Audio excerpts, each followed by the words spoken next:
Jesus e os discípulos estão indo pela última vez para Jerusalém, porque vai acontecer nessa ida, e Jesus sabe disso, está dizendo isso para os discípulos, embora os discípulos estejam bloqueados para isso, está dizendo que ele vai ser sacrificado, vai ser o fim do seu projeto nessa ida para Jerusalém. Todos acham que estão indo para uma festa, a festa da Páscoa, que naquele contexto, para os judeus, a festa da Páscoa lembrava a libertação dos judeus da escravidão do Egito.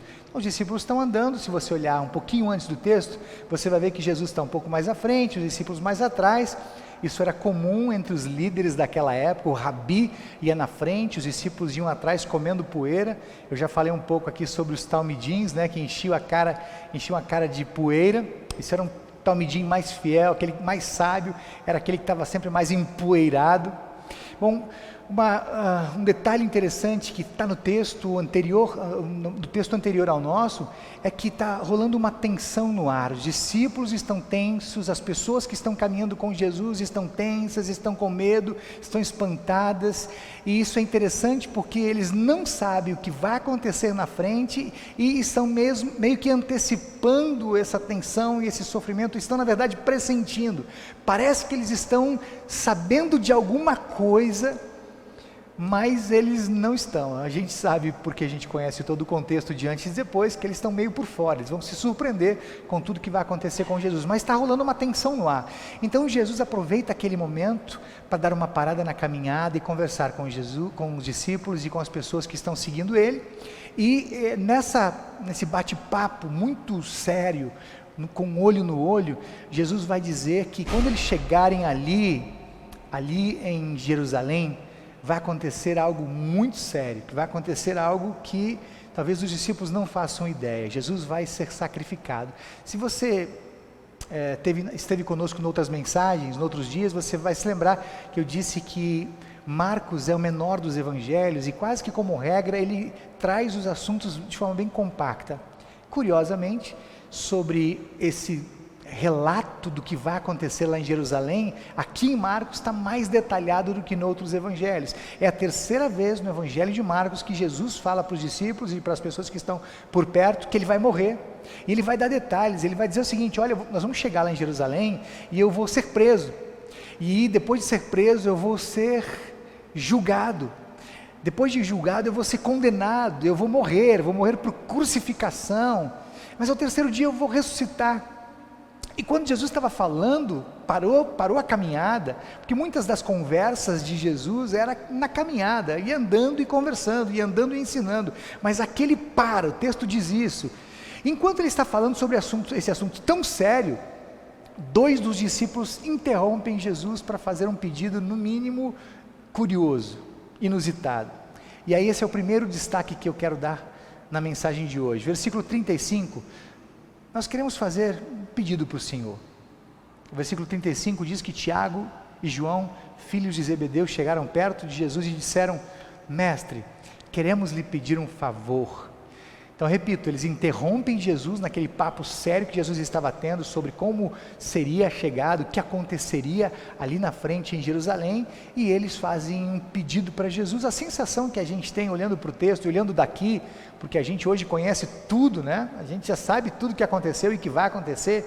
A sensação que a gente tem é que o Tiago e o João, eles se sentem muito confortáveis para falar sobre qualquer assunto com Jesus.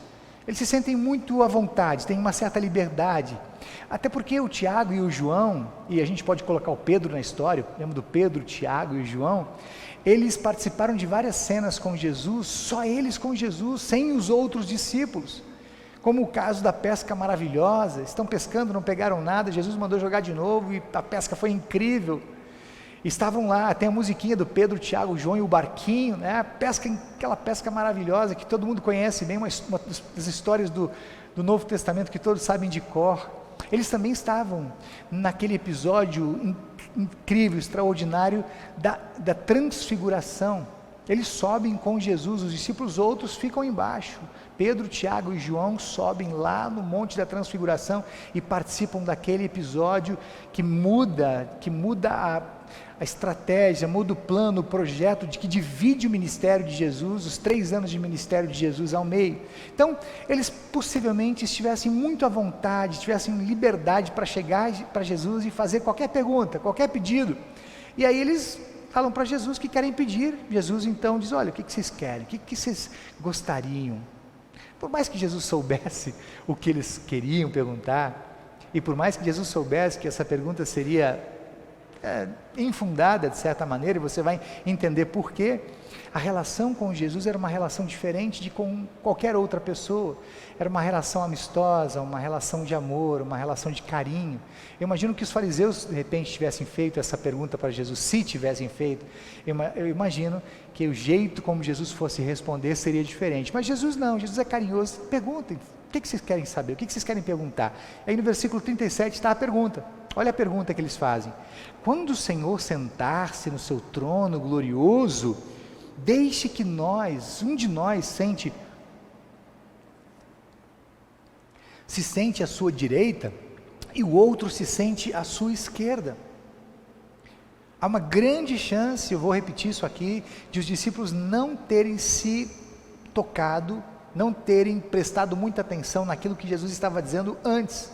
Estava falando sobre a sua morte, sobre a sua ressurreição, e provavelmente os discípulos, esses 2 que fazem a pergunta, não estavam prestando muita atenção. Sabe quando você está elaborando uma pergunta, você está pensando no que vai perguntar, e aí você não presta atenção no que o outro está falando? Foi mais ou menos isso que aconteceu.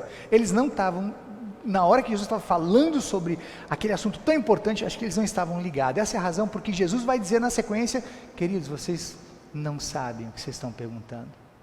Eu imagino daqui, e é o que muitos imaginam, que os discípulos estivessem com aquela ideia que era muito popular, de que Jesus tinha vindo para restaurar o reino dos judeus, para livrar os judeus do domínio.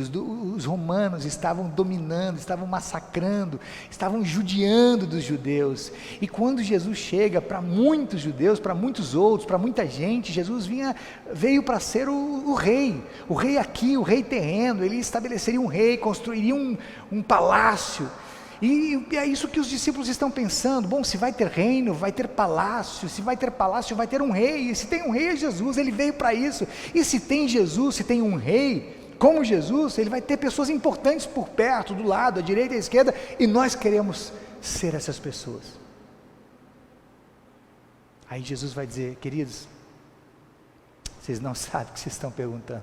É o segundo destaque que eu quero dar, versículo 38, está com a Bíblia aí. Jesus respondeu: vocês não sabem o que estão dizendo. Por acaso vocês podem beber o cálice que eu vou beber, e podem ser batizados como eu vou ser batizado? O que me chama a atenção nesse texto e em outros textos é como Jesus é gentil, como ele é carinhoso, como ele é querido. Ele responde para os meninos, para o Tiago e para o João: queridos, é o seguinte, vocês não fazem ideia do que vocês estão pedindo, vocês estão perguntando. E a pergunta que Jesus faz na sequência é para mostrar para eles que eles realmente não fazem ideia do que está acontecendo, do que vai acontecer. A pergunta que Jesus faz na sequência é: por acaso, escuta aqui, por acaso, vocês acham que podem beber do cálice que eu vou beber, e podem ser batizados com o batismo com o qual eu vou ser batizado? E para, entre aspas, surpresa de Jesus, eles dizem que podem. Sim. Não sabiam, não faziam ideia do que Jesus, de novo, não fizeram ideia do que estavam perguntando, e não fazem ideia do que responderam agora. Eles não sabem o que está acontecendo, mas para efeitos de ensino aqui, eles vão ser batizados com o batismo de Jesus, eles vão beber do cálice com o qual Jesus foi batizado. Eles realmente vão passar por esse momento. E é importante que diga aqui, beber do cálice e ser batizado. Você sabe que Jesus já tinha sido batizado lá no começo do seu ministério, e ele está chegando no final. Não é do batismo nas águas que Jesus está falando.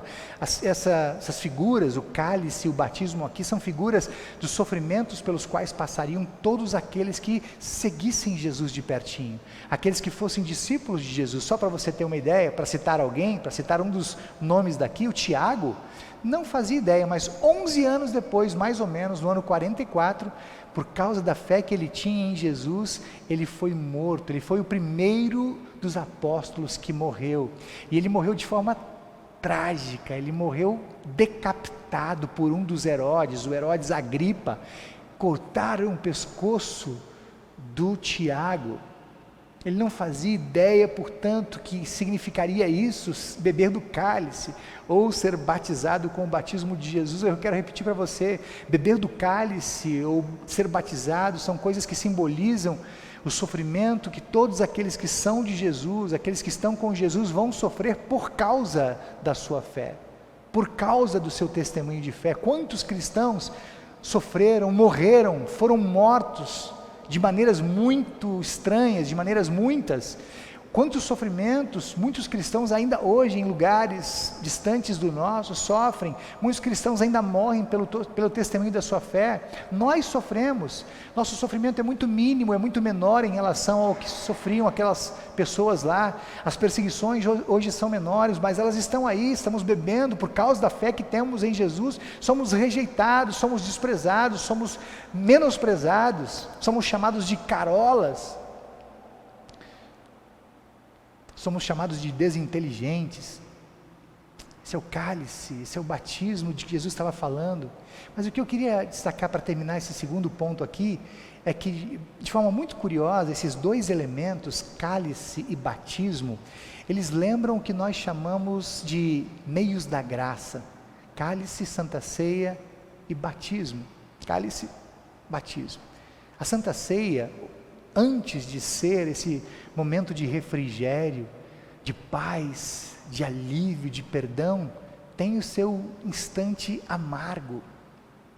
Jesus chegou a dizer, entre a instituição da ceia e a sua crucificação, a sua morte, a sua prisão e morte, naquela última oração que ele faz ao Pai no Monte das Oliveiras, ele chega a dizer lá em Lucas 22, está registrado: Pai, se for possível, afasta de mim esse cálice. Jesus estava se referindo ao sofrimento, estava sofrido, estava difícil, estava amargo, o cálice da traição, do Judas, de todos, do mundo, estava amargo, o cálice da indiferença de tantas pessoas, o cálice do pecado, o pecado do mundo todo, de todas as pessoas, o meu pecado, o seu pecado, estavam sobre os ombros de Jesus. Então, antes de o cálice ser um momento de refrigério como é hoje, de tranquilidade, de paz, de alimento, era um momento de amargura, de sofrimento. O batismo, a gente sabe na palavra que o batismo também, antes de ser novo nascimento, nova vida, é afogamento e morte. O Paulo vai dizer lá em Efésios 2, que no batismo nós somos afogados e mortos nos nossos pecados. Isso mesmo, no batismo nós somos afogados dos nossos pecados, para os nossos pecados, para as nossas maldades, e logo depois nós ressuscitamos e revivemos para uma nova vida com Jesus, de perdão, de paz, de amor, de alegria. Então, se o batismo antes era um tempo de afundamento, ou de afogamento, de morte de pecados, agora batismo para nós é um tempo de refrigério, é tempo de graça, é tempo de alegria. O último destaque que eu quero dar nessa mensagem está no versículo 43. Jesus vai terminar aqui esse bate-papo e ele vai dizer o seguinte: olha, se você quer ser importante, ele percebeu que entre os discípulos, de vez em quando tinha um bate-papo desses, alguém querendo ser mais importante que o outro, né? Quem é o mais importante? E eles achavam que seriam mais importantes se eles pudessem trabalhar com Jesus no palácio, né? Um de cada lado no trono. Aí Jesus vai dizer o seguinte: se você quer ser mais importante mesmo, então você vai ser aquele que serve. É o último recado que Jesus vai dar aqui. Os outros 10 discípulos estão muito chateados, muito indignados com esse pedido que os dois, o Tiago e o João, fizeram. Aí o que Jesus faz? Sempre amoroso, Jesus chama todos para perto, aquele bate-papo: olha pessoal, crianças, vem aqui, a gente tem que conversar. Jesus fazia isso sempre que tinha algo muito importante para dizer, chamava todo mundo para perto e vai dizer o seguinte: queridos, os governadores desse mundo, eles têm autoridade, eles usam autoridade, eles abusam da autoridade, eles mandam e desmandam, provocam opressão, sofrimento, como os judeus estavam sentindo em relação aos romanos. Aqui no mundo é assim, eles são opressores no jeito que administram os seus negócios, o seu governo, as pessoas que estão sob sua tutela. Mas entre vocês não pode ser assim. Ao contrário, o mais importante deve ser aquele que serve. Sabe o que Jesus está querendo dizer aqui? É que há uma diferença muito grande entre o jeito como se administra o mundo aqui e o jeito como se administra o mundo de Deus. O jeito como as pessoas administram o reino do mundo e o jeito como se administra o reino de Deus, o reino glorioso, como Tiago e João disseram, que era o reino de Jesus, e é assim, e é diferente mesmo, porque no reino do mundo, uns mandam nos outros, uns exploram os outros, uns tiram proveito dos outros, das falhas dos outros, dos defeitos dos outros, uns se consideram mais importantes do que os outros, mas no reino de Deus é diferente, queridos, comigo é diferente, no nosso reino é diferente, uns cuidam dos outros, uns amam os outros, uns servem os outros, uns se importam com os outros, uns consideram os outros muito mais importantes e mais especiais.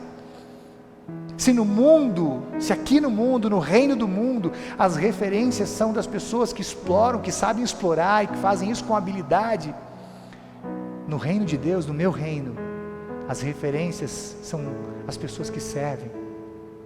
E a referência por excelência é o Salvador Jesus, que serviu com o seu jeito de ser, mas serviu com a sua própria vida. Isso está no texto, versículo 45, Jesus aponta para ele mesmo, ele não fala isso diretamente, ele fala do Filho do Homem, porque o Filho do Homem não veio para ser servido, mas veio para servir e dar a sua vida por muita gente.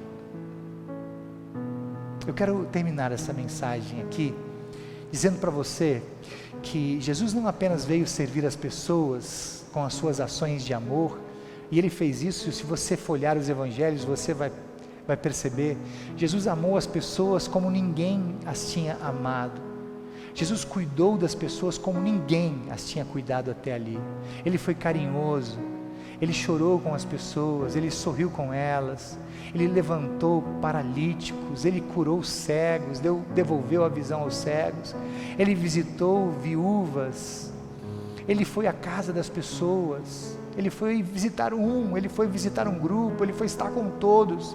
Jesus amou as pessoas durante a sua vida, Ele serviu, Ele estava ali disponível. O que eu posso fazer? A pergunta que parece que está escrita na testa de Jesus, quando Ele se aproxima das pessoas: o que eu posso fazer para te ajudar? E Ele fez essa pergunta algumas vezes: o que eu posso fazer?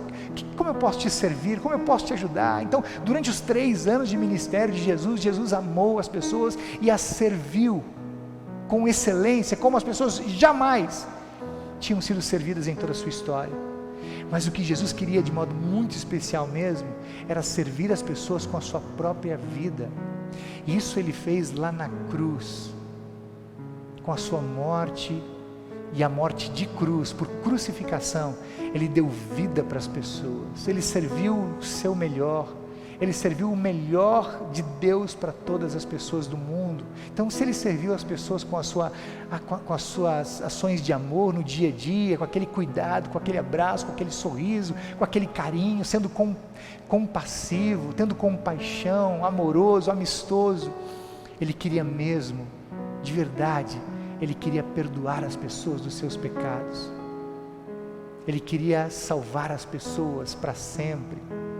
Então a dica que fica aqui do próprio Jesus é essa: queridos, o meu reino não é daqui, o meu reino não é desse mundo, e os que estão comigo, os meus filhos, vivem as coisas do meu reino, vivem as coisas do reino de Deus, do reino glorioso, onde o mais importante é o outro, o mais importante é o próximo, o mais importante é o irmão, o mais importante é aquele que serve.